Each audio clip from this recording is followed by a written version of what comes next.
Good morning friends, મજામાં? તો વાંધો નહીં. આપણે આજે ચેપ્ટર 5 ધોરણ 11 સાયન્સની અંદર લગભગ પૂરું કર્યું છે, બરાબર. લાસ્ટ લેક્ચર જે છે આપણો 13મો લેક્ચર હતો, એની અંદર આપણે ચર્ચા કરી હતી સમતલ્ય વક્રાકાર રસ્તા ઉપર વાહનની ઝડપનું સૂત્ર.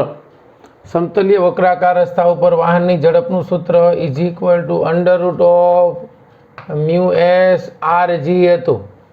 એની રિલેટેડ એક દાખલો જોયો હતો કે બાપા સાયકલ લઈને જતા હોય તો એને કેટલી સ્પીડ રાખવી પડે જેથી ટર્ન મારે તો ગોથું ન મારી જાય. અને બીજું સમતલ્ય વક્રાકાર પણ ઢોળાવાળા રસ્તાઓ ઉપર ઝડપનું સૂત્ર આપણે તાર્યું હતું V is equal to √ r g, બરાબર, mu s plus tan theta એના છેદમાં mu s plus tan theta. ભાઈ સૂત્ર શું હતું? એ 1 minus mu s tan theta. આવું સૂત્ર આપણે તાર્યું હતું, બરાબર. આમાં જોયું હતું યોગ્ય ઝડપ કે એને ઓપ્ટિમમ ઝડપ કહેવાય. ઘર્ષણાંક ન હોય તો મ્યુ એસ બરાબર 0 થઈ જાય. તો અહીંયા 0 મૂકો, અહીંયા 0 મૂકો એટલે આપ જ ગયું. અહીંયા 1 વધ્યો, r s tan theta, r g tan theta. આ એની યોગ્ય ઝડપનું સૂત્ર થયું, એને ઓપ્ટિમમ ઝડપ કહેવાય. જ્યાં સુધી આવી કન્ડિશનનું પાલન થાય ને V<V0 હોય ત્યારે આપણે જોયું હતું કે મ્યુ એસનું મૂલ્ય અથવા તો આપણે ગાડી જે છે એ ઢાળ હોય એમાં જો ઘર્ષણ હોય તો ગાડીને રાખી શકીએ. એટલે કે ટેન થીટા <= મ્યુ એસ હોય તો ઢાળ ઉપર પણ ગાડી આમ ઢાળ હોય અને આના ઘર્ષણાંકનું પ્રોપર મૂલ્ય હોય ટેન થીટા કરતાં વધારે, તો અહીંયા ગાડી હેન્ડબ્રેક માર્યા વગર પણ પાર્કિંગ કરી શકાય, કારણ કે ઘર્ષણ બળને કારણે એ રીતે રહી શકે. ઓકે, આના આપણે 2 દાખલા ગણ્યા હતા. હવે નેક્સ્ટ બાળકો યંત્રશાસ્ત્રના કોયડાઓનો ઉકેલ છે.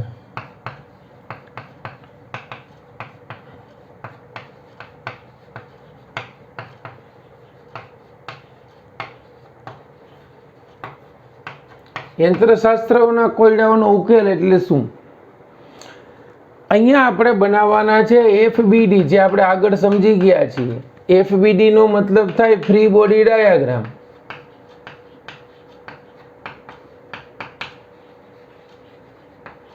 ફ્રી બોડી ડાયાગ્રામ કેમ બનાવવાનો? દાખલા તરીકે જોજો, આ એક બ્લોક છે, આ જમીન ઉપર પડ્યો છે. એટલે પહેલા તો શું કરવાનું? આની ઉપર લાગતા સ્વતંત્ર બળો બધા વિચારી લ્યો. અત્યારે આની ઉપર 2 જ બળ લાગે છે, તો આનો FBD બનાવવો હોય ને તો મારે એક ટપકું કરવાનું. એ પદાર્થને લઈ લેવાનું, દ્રવ્યમાન કેન્દ્ર, જે બળોની દિશા હોય ને એમ દર્શાવી દેવાનું. આ વજન બળ આને નીચે દર્શાવવાનું. અહીંયા થઈ ગયો, આ થઈ ગયો એમ દળના બ્લોક અને પૃથ્વીની સપાટી વચ્ચેનું જે તંત્ર હતું એનો FBD. હવે એમ થાય કે ભાઈ આને મારે આમ બળ લગાડવું છે, તો આની ઉપર આમ બાહ્ય બળ લઈ ગયું. એટલે જેવું અહીંયા સપાટીમાં ઘર્ષણ બળ હશે એટલે આમ આ બાજુ ઘર્ષણ બળ લઈ ગયું. તો આનો FBD મારે બનાવવો છે, તો આમ થયું. બળ લાગે ને એટલે તંત્ર પ્રવેગી ગતિ કરે. પ્રવેગી ગતિ કરે એટલે ન્યૂટનના ગતિના બીજા નિયમ મુજબ બળ લાગે. તો હવે આનું સંતુલન કરવા માટે આ બળ આમ છે ને આ બળ આમ છે, તો આનો FBD આપણે દોરશું તો આ થયું F, આ થયું F. રેડી? હવે અહીંયા તંત્ર કઈ બાજુ જાય છે? તો કે આમ. તો એ બાજુ એનું બાહ્ય બળ ન્યૂટનની ગતિના બીજા નિયમ મુજબ MA લાગશે. તો આ સૂત્ર તમારે લખવું હોય તો આમ લખી શકો, F - F is equal two MA. સમજાણું? અથવા તો આ આપણે ન દર્શાવીએ તો પણ ચાલશે, પણ આ એ કઈ બાજુ આવશે? આમ જોવા જાવ તો આમ લાગે છે એટલે તંત્રમાં આભાસી પ્રવેગ આમ આવશે.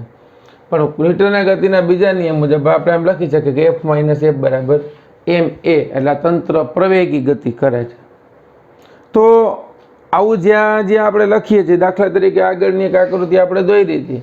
અહીંયા એક બ્લોક હતો, અહીંયા બીજો બ્લોક હતો. આનો આપણે FBD જ બનાવ્યો હતો. આની ઉપર આમ બળ લાગતું હતું, જો અહીંયા દોરી હતી, તો અહીંયા બળ એફ લાગતું હતું, આ તણાવ બળ ટી આમ હતું, તો આનો એફબીડી આપણે એ જ બનાવ્યો હતો. શું કર્યું હતું તો કે F minus T is equal to M A, M2 A લખ્યું હતું. સમજાણું?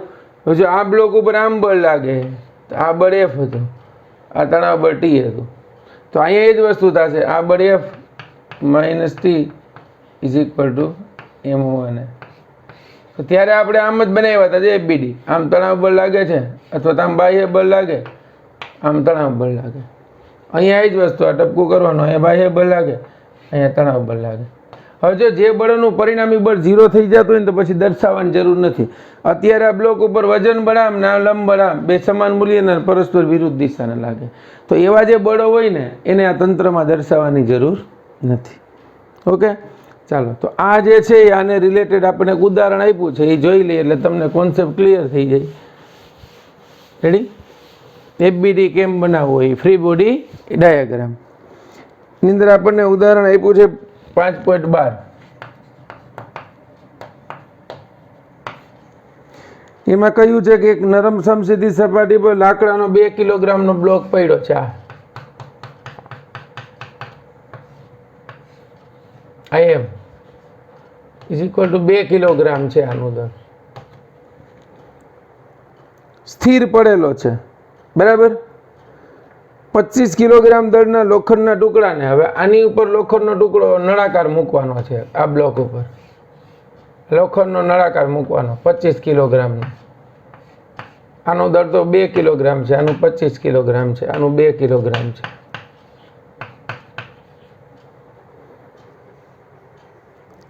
આ બ્લોક ઉપર મૂકો, તળિયું સતત નમતું જાય, એટલે તળિયું સતત નમતું જાય એટલે તળિયું સોફ્ટ છે એવું વિચારીએ.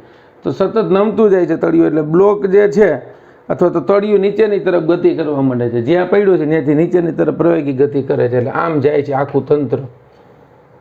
તો એમાં 1 મીટર પ્રતિ સેકન્ડનો આમાં જે ઉત્પન્ન થતો પ્રવેગ જે છે એ કેટલો છે? 0.1 મીટર પ્રતિ સેકન્ડ સ્ક્વેર. તો આ બ્લોક તળિયા ઉપર તળિયું નમતા પહેલા અને પછી ક્રિયાબળ કેટલું હશે? ચાલો પહેલી સ્થિતિમાં વિચારો. તો આ પહેલી સ્થિતિ છે, આ બીજી સ્થિતિ છે. પહેલી સ્થિતિ માટે એફબીડી વિચારો તો આમાં કયું બળ લાગે ભાઈ? તો કે એક વજન બળ લાગે, અહીંયા લંબ બળ લાગે, પૂરું. બીજું કે બળ જ નથી લાગતું, સ્થિર સ્થિતિ છે. તો આનો આ એફબીડી આમ બનાવી શકો, અહીંયા વજન બળ, અહીંયા લંબ બળ. વજન બળ કેટલું હોય ભાઈ? તો કે mg જેટલું. તો સૂત્ર મુજબ આપણે સંતુલન સ્થિતિમાં n માઇનસ mg બરાબર 0 લખીએ તો તમને એમ કહે કે લંબ બળ કેટલું? તો કે mg જેટલું. m કેટલો? 2 અને g કેટલો ભાઈ? તો કે 10. તો આ શું થઈ ગયું?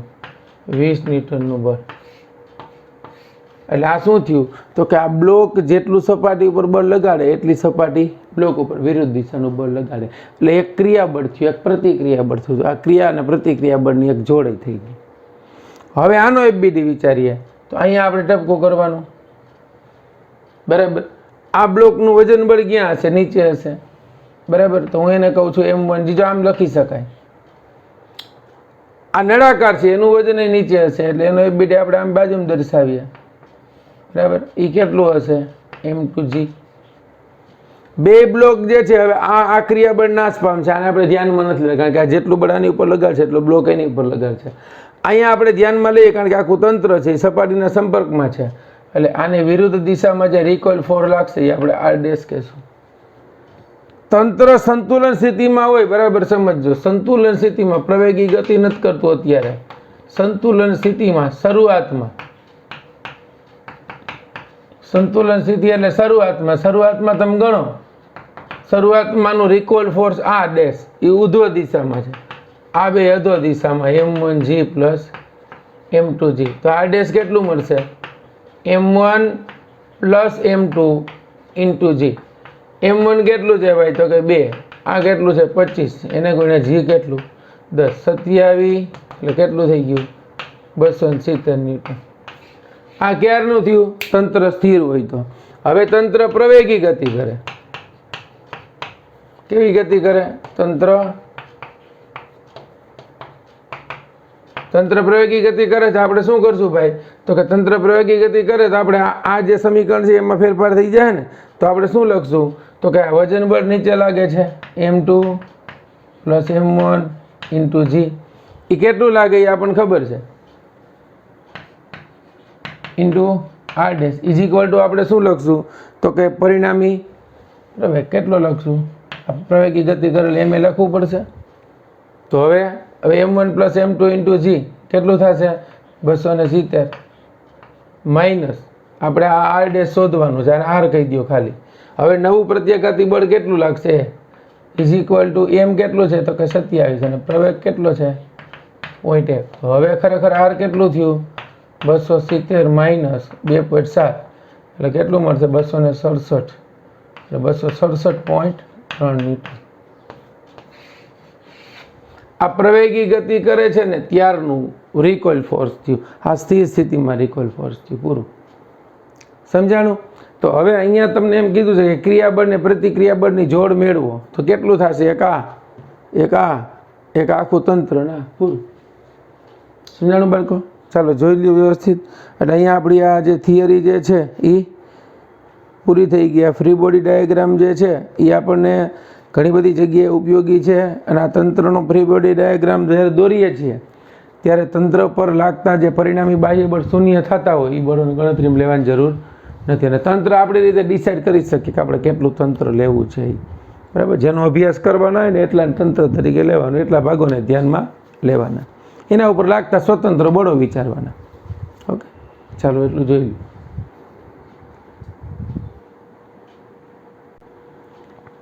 ચાલો હવે સાથે સાથે સ્વાધ્યાયના દાખલા મેં તમને જોવાના કીધા છે, પણ હવે ટાઈમ છે તો આપણે કરી નાખીએ.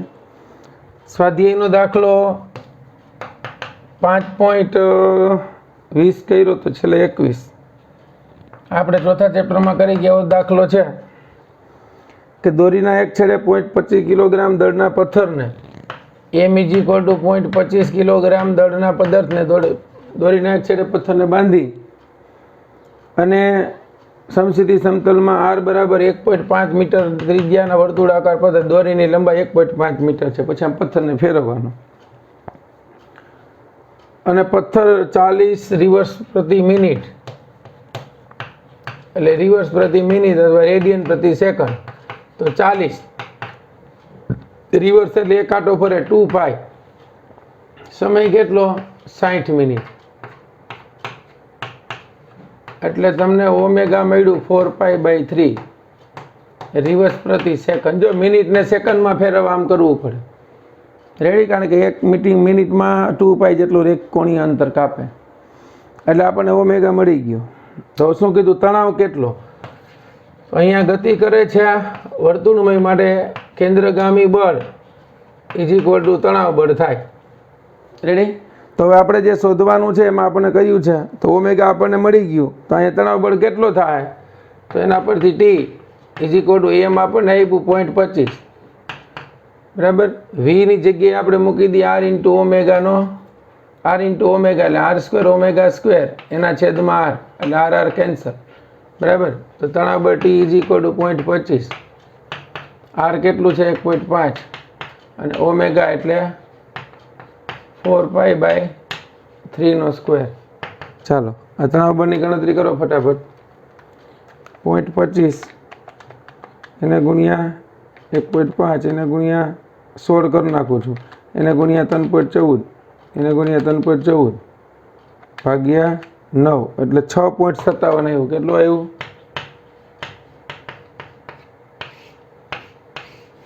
રેડી? હવે આપણને શું કીધું છે આગળ? તણાવ દોરીમાં તણાવ કેટલું? 200 ન્યૂટનનું તણાવ બળ ખમી શકે. હવે જો T મેક્સિમમ બરાબર 200 ન્યૂટન હોય તો વેગ કેટલો તમે આપી શકો? આપવો પડે. હોય તો v કેટલો? તો આ સૂત્રમાં કિંમત મૂકી દો તો કે mv²/r is equal two T maximum. તો એના ઉપરથી v ઇઝ ઇક્વલ ટુ શું થશે? T મેક્સિમમ ઇન્ટુ r એના છેદમાં m. બરાબર? એ જ સૂત્રમાં આપણે કિંમત મૂકવાની છે અને એનો વેગ મેળવવાનો છે. તો v is equal two T maximum 200 ન્યૂટનનું તણાવ બળ ખમી શકે. બરાબર? r જે છે 1.5 m.25 ચાલો 200 ગુણ્યા 1.5 5 ભાગ્યા 0.25 કેટલા મળ્યા 1200 એનું વર્ગમૂળ કાઢી નાખો 34.64 એટલે અહીંયા વેગ કેટલો મળે 34.64 મીટર પ્રતિ સેકન્ડ બરાબર છે ચાલો આ 21મો દાખલો તમને કરાવી દીધો ઓકે ચાલો હવે 22મો તો આવડતો હોય શું છે જો ઉપરના ઉદાહરણમાં મહત્તમ ઝડપ કરતાં વધુ ઝડપ આપતા દોરી એકાએક તૂટી પડે તો તૂટ્યા બાદ પથ્થરનો ગતિપથ નીચેનામાંથી કઈ સાચી રીતે વર્ણવી શકાય પથ્થર ત્રિજ્યાવર્તી દિશામાં બહાર ફેંકાય છે હવે દોરી તૂટે ને એટલે મુક્ત પતન કરે તો દોરી તૂટે એક ક્ષણથી પથ્થર સ્પર્શકની દિશામાં ગતિ કરશે પથ્થર સ્પર્શક સાથે એવો કોણે ગતિ કરશે જેનું માન પથ્થરની ઝડપ ઉપર આધારિત છે આપણને ખબર છે કે એકવાર તંત્રમાંથી વસ્તુ છૂટી પડી એટલે પછી એના ભૂતકાળ ઉપર આધાર નથી રાખતી બીજું ત્રિજ્યાવર્તી દિશામાં નહીં ફેંકે એટલે આન્સર શું આવશે ગતિ કરતો અહીંથી છૂટ્યો તો સ્પર્શકની દિશામાં જશે એટલે ગામડામાં હજી તમને ખબર હોય તો ખેતરની અંદર જ્યારે પક્ષીઓ જે છે કોઈ આપણું અનાજ ખાવા આવે ને ત્યારે ઓલી ગોફણ આવે આમાં ફેરવીને પથ્થરનો ઘા કરે એ તમે કોઈ પણ આમાં ફેરવતા પથ્થરનો ઘા નીચેથી કરો તો પથ્થર આમ જાય આપણે પથ્થરને દૂર ધકેલો તો અહીંથી ન મુકાય આપણે એમ અહીંથી મૂકું ત્યાં મૂકું તો આમ જાય ત્યાંથી મૂકું તો આમ ઉપર જાય તો આપણી ઉપર આવે એટલે આપણે વડીલો ભણ્યા નહોતા પણ એનામાં ગણતર હતું તો આ વિવેક બુદ્ધિનો ઉપયોગ કરીને ફિઝિક્સ વાપરતા બરાબર આપણે એટલું ભણવા છતાંય પ્રોપર વાપરી નથી શકતા ઓકે ફરગેટ ઇટ ટૂંકમાં કહેવાનું શું કે દોરીને જ્યારે તમે ઘુમાવો છો ત્યારે તે છેડે રહેલો પથ્થર જો છૂટે દોરી તૂટે તો એ પથ્થર સ્પર્શકની દિશામાં જશે પછી 5.23 આપણે ચર્ચા કરી ગયા ખાલી અવકાશમાં ઘોડો ગાડીને ખેંચી અને દોડી શકતો નથી કેમ ભાઈ તો કે અત્યારે વાહનો ચાલે છે કે આપણે ચાલીએ છીએ ઘર્ષણ બળને કારણે ચાલીએ છીએ અવકાશની અંદર એની ઉપર કોઈ પરિણામી બાહ્ય બળ ચોખ્ખું લાગતું જ નથી એટલે ઘોડો જે છે એની ગાડીને ખેંચી શકશે નહીં કોઈ પણ વસ્તુ ગતિ ક્યારે કરશે જ્યારે એની ઉપર પરિણામી ચોખ્ખું બાહ્ય બળ લાગશે તો એટલે અવકાશની અંદર ઘોડા કે એના તંત્ર વડે કોઈ ઉપર પરિણામી બાહ્ય બળ લાગતું નથી માટે ત્યાં ગતિ કરી શકશે નહીં બીજું ઝડપથી ગતિ કરતી બસ એકાએક અટકે ત્યારે મુસાફરો એની બેઠકની આગળની તરફ ધકેલે એની ચર્ચા આપણે કરી ગયા મેં તમને કીધું તે આભાસી બળે કહેવાય બ્રેક મારે તો આગળની તરફ ધકેલાઈ જાવ લીવર દે તો પાછળની તરફ ધકેલાઈ જાવ શું કામ ભાઈ જડત્વનો નિયમ બરાબર છે ત્રીજું સમજાવું ચોથું છે ક્રિકેટર કેચ પકડવા દરમિયાન એના હાથ પાછળ ખેંચે છે એ આપણને ખબર છે પાછળની તરફ ખેંચે એટલે શું થઈ જાય સમયગાળો એટલો વધારી દીધો એટલે વેગમાનનો ફેરફાર ઘટી ગયો પૂરું એટલે એની ઉપર બળનો આઘાત શું લાગે ઓછો લાગે એટલે હાથને નુકસાની ઓછી જાય સી સરસ મજાનું આપ્યું છે આપણને 5.23માં ઘણીવાર આપણે ઓલું મશીન જોતા હોય ઘાસ કાપવાનું એ ઘાસ કાપવાનું મશીન તમને ચોખ્ખું કીધું છે કે ભાઈ ખેંચવું હેલું પડે ધક્કો મારવો હેલું પડે હવે સિમ્પલ વસ્તુ વિચારજો કે આ મશીન અહીંયા છે એનું વજન mg છે હવે તમારે જો એને મશીનને ખેંચવું છે ને ધક્કો મારો એટલે પહેલા કેસની અંદર આપણને શું કીધું છે ભાઈ કે ઘાસ કાપવાના મશીનને ખેંચો એટલે આ બળ આમ થયું તમારે આમ બળ લગાડવું પડે તો આના બે ઘટકો મળે આ ખૂણો થીટા થયો આ લગાડેલું બળ એફ એટલે આ થયું એફ કોસ થીટા અને આ થયું એફ સાઇન થીટા તો આ બળના બે ઘટકો મળ્યા ને એને કારણે આ વજન બળ આપણે તો વજન બળની વિરુદ્ધમાં જ કામ કરો એટલે mg minus F sine theta થયું આ ગતિ કરે એટલે પરિણામી બળ એટલું થાય આ ક્યારે મશીનને ખેંચીએ ત્યારે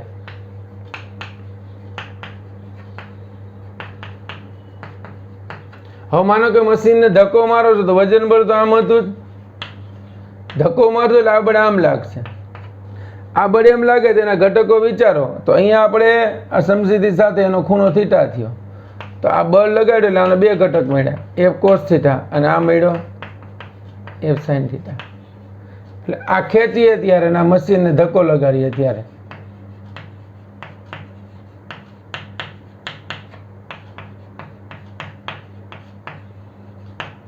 તો જ્યારે મશીનને ધક્કો લગાડીએ ત્યારે પરિણામી બળ કેટલું થયું mg plus F sine theta તો આ કેવું થયું વધુ અને આ કેવું થયું ઓછું તો તો જ્યારે ઘાસ કાપવાનું મશીન હોય, હવે આપણે બુદ્ધિ વાપરવાની કે આ કોચિંદા હાથમાં આવે તો શું કરાય? ખેંચાય ધક્કો મરાય? તો કે આપણે ધક્કો મારવો અઘરો પડે, મશીન એમ ખેંચીએ તો ઘાસ ઇઝીલી કપાઈ જાય, કારણ કે ત્યાં બળ કેવું લગાડવું પડે? ઓછું. મશીન તો એનું કામ કરવાનું જ છે, બરાબર. બીજા બળોને આપણે કંઈ ધ્યાનમાં નથી, આપણે એટલું ધ્યાનમાં લીધું છે. ઓકે, ચાલો. તો બાળકો, અહીંયા આપણું ચેપ્ટર જે છે વિધિવત પૂરું થાય છે. એટલું જોઈ લ્યો. પછી મારે તમને એક બે બાબતો કેવી છે જે દાખલા ગણવામાં ઉપયોગી છે એ જોજો. ચાલો.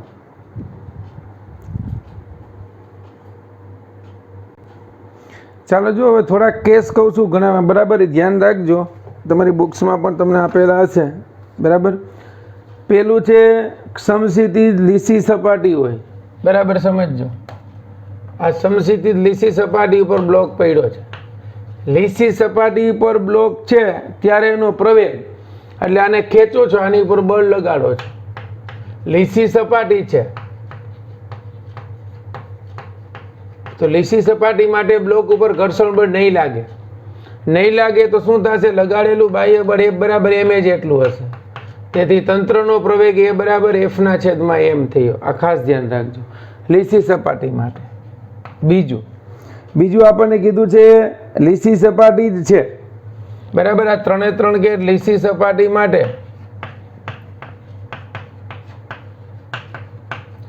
થીટા કોણે બળ લગાડવામાં આવે? થીટા કોણે બળ લગાડવાનું?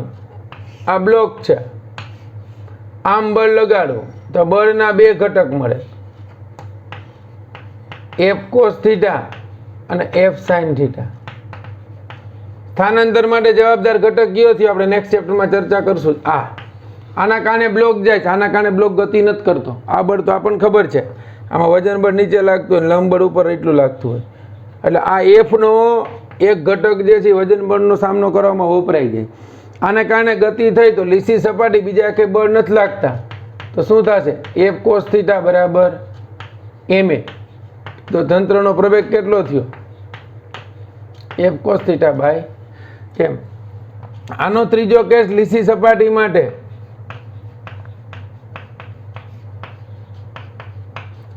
થીટા કોણે બળ, પણ અહીંયા ક્યાં લાગીએ? અધો દિશામાં લગાડતા. અહીંયા ક્યાં હતું બળ? ઉધ્વ દિશામાં. તો ધારો કે આ બ્લોક છે, આ બ્લોક ઉપર આમ બળ લગાડો તો આ બળના બે ઘટકો મળ્યા, બરાબર. એક થયો કોસ થીટા અને એક સાઇન થીટા. તો અહીંયા જે હતું એ આમ થયું, થીટા કોણે બળ લગાડ્યું તો આ કયો થયો? F cos થીટા ના F. આ બળ તો આમ થઈ ગયો વજન બળની હારે. સ્થાનાંતર માટે જવાબદાર કયો ઘટક થયો? Cos theta. તો અહીં જ વસ્તુ થશે, F cos થીટા બરાબર ma. તંત્રનો પ્રવેગ A બરાબર F cos થીટા. આ ખાસ ધ્યાન રાખજો, સીધા દાખલામાં ઉપયોગી છે. લીસી સપાટી હોય આ 3 કેસની અંદર પ્રવેગ એટલો થયો. ચાલો, હવે ઘર્ષણ રહિત સપાટી ઉપર પદાર્થ ગતિ કરતો હોય ત્યારે પ્રવેગ. ઘર્ષણ રહિત સપાટી જ છે, યાદ રાખજો. આ કેસ સરસ મજાનો છે. ઘર્ષણ રહિત સપાટી પણ ઢાળ છે, ઢાળ છે ને લીસો ઢાળ છે, બરાબર. ઘર્ષણ રહિત ઢાળવાળી સપાટી પરથી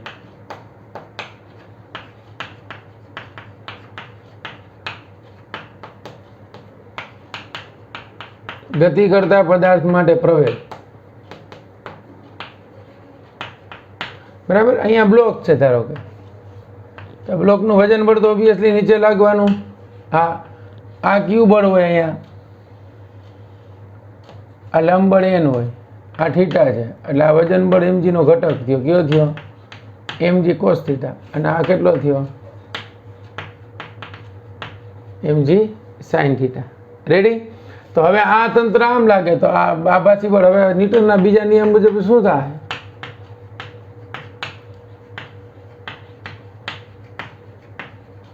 ઘર્ષણ બળ તો છે નહીં, કારણ કે સપાટી લીસી છે. તો આ ઘર્ષણ રહિત ઢાળ પડતી, એટલે લીસી સપાટી માટે શું થશે? તો કે mg sin થીટા બરાબર ન્યૂટનના ગતિના નિયમ મુજબ ma થયું. તો એ બરાબર શું મળ્યું? g sin થીટા, બરાબર. ચાલો, હવે ધ્યાન આપજો. હવે આ ઘર્ષણ રહિત સપાટીની વાર્તા પૂરી થઈ અને આપણે ABCD હવે કહી દઈએ ઘર્ષણવાળી સપાટી, ઘર્ષણવાળી અને કેવી ઢાળવાળી, ઘર્ષણવાળી અને ઢાળવાળી સપાટી પર થતી ગતિ માટે. ચાલો, ઘર્ષણ છે અને ઢાળે છે તો શું થશે? ધ્યાન આપજો ખાસ. આ બ્લોક છે, આ ઢાળ છે, ઢાળમાં બ્લોક છે. બ્લોકમાં વજન બળ ક્યાં લાગે ભાઈ? નીચે. લંબ બળ ક્યાં લાગશે? આમ. રેડી?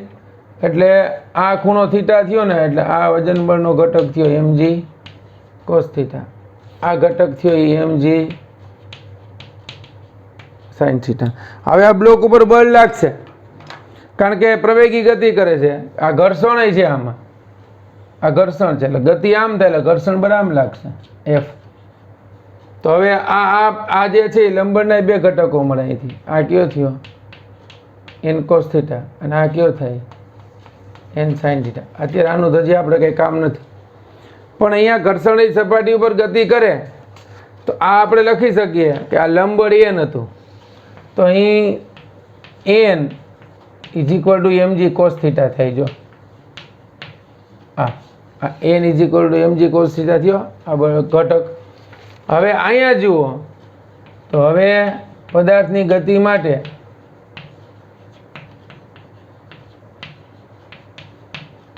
ન્યૂટનની ગતિના બીજા નિયમ મુજબ પરિણામી બળ કેટલું હોય? fa જેટલું હોય. તો પરિણામી બળમાં ગતિ આમ થાય એટલે આપણે લખી શકીએ mg sin થીટા માઇનસ ઘર્ષણ બળ આમ છે f is equal two ma. બરાબર. હાલો, એના ઉપરથી આપણે ગતિ કરવાની છે, એના ઉપરથી પ્રવેગ શોધવાનો છે. તો પ્રવેગ a is equal two mg sin theta minus f. તો f ઇઝ ઇક્વલ ટુ શું છે? મ્યુએસ n છે. f is equal two mu s અને n એટલે કેટલું આપણે જોયું આગળ? mg cos theta. તો a ઇઝ ઇક્વલ ટુ શું મળ્યું?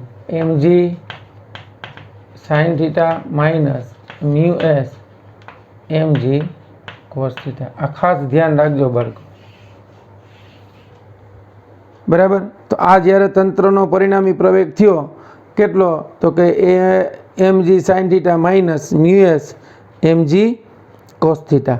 હવે અહીંયા આપણે બળ આખું લખ્યું હોય ને એટલે f બરાબર ma લખ્યું હશે. હા, f બરાબર ma આવશે ને, તો આ ma થઈ ગયું. હવે m કેન્સલ કરી નાખો એટલે પરિણામી પ્રવેગ એ બરાબર કેટલો મળ્યો?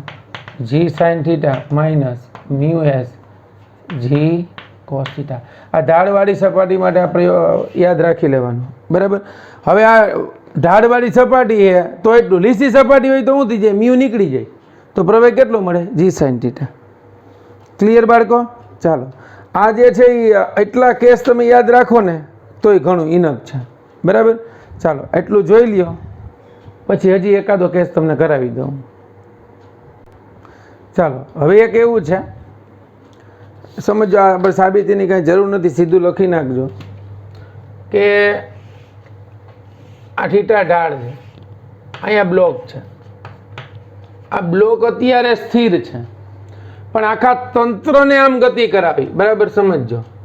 આ થીટા ઢાળ સહિત જો તંત્ર ગતિ કરે તો થીટા ઢાળ વાળા તંત્રને ગતિ કરાવતા તેમનો પ્રવેગ a is equal two g tan theta થાય. આ સાબિતીની કાંઈ જરૂર નથી, ઘટકો ઉપરથી આપણે મળી શકે. બરાબર. તો અહીંયા એક આ યાદ રાખજો, આ g. રેડી? એક h. હજી આપણે જે આગળ જોયું હતું એ જ ઘર્ષણ રહિત સપાટી વાળું, એની જગ્યાએ કે આપણે દાખલો ગણ્યો તો આવું હોય કે અહીંયા પુલી છે ગરગડી, એક પદાર્થ આમ છે બીજો પદાર્થ આમ બાંધ્યો. બરાબર છે. તો આનું કંઈક દળ હશે ને આનું કંઈક દળ હશે, એટલે આનું તણાવ બળ આમ લાગશે, આનું તણાવ બળ આમ દોરી તરફ જ લાગશે. તો જ્યારે આવું થાય ને ત્યારે આ તંત્રનો પ્રવેગ, બરાબર સમજજો, આ તંત્રનો પ્રવેગ a ઇઝ ઇક્વલ ટુ, જો આનું દળ m2 હોય આનું દળ M1 હોય તો એનો પ્રવેગ A is equal two M2G એના છેદમાં M1 પ્લસ M2 અને આના તણાવ બળનું સીધું સૂત્ર છે તણાવ બળ T is equal to M1 M2G એના છેદમાં M1 પ્લસ M2 બરાબર એક અવકાશ છે પછી ઓલો તમને ખબર છે ગરગડી પરથી લટકતું હોય તેનું સીધું મેં તમને બળનું સૂત્ર આપ્યું હતું આઈ એક આ સરસ છે હમણાં આપણે છેલ્લે જે ગણ્યું ને એવું કે આ સપાટી ઉપર એક M દળનો બ્લોક છે એની ઉપર બીજો M2 દળનો બ્લોક કે બીજો પદાર્થ મૂક્યો છે તો સપાટી અને બ્લોકની સપાટી વચ્ચેનો ઘર્ષણાંક મ્યુ હોય બરાબર તો નીચેના પદાર્થ પર આકૃતિમાં દર્શાવ્યા પ્રમાણે બંને બ્લોક સમાન પ્રવેગથી ગતિ કરે તો તંત્રનો પ્રવેગ આમ જ થાય આની પર બળ લગાડવાનું તે બરાબર બરાબર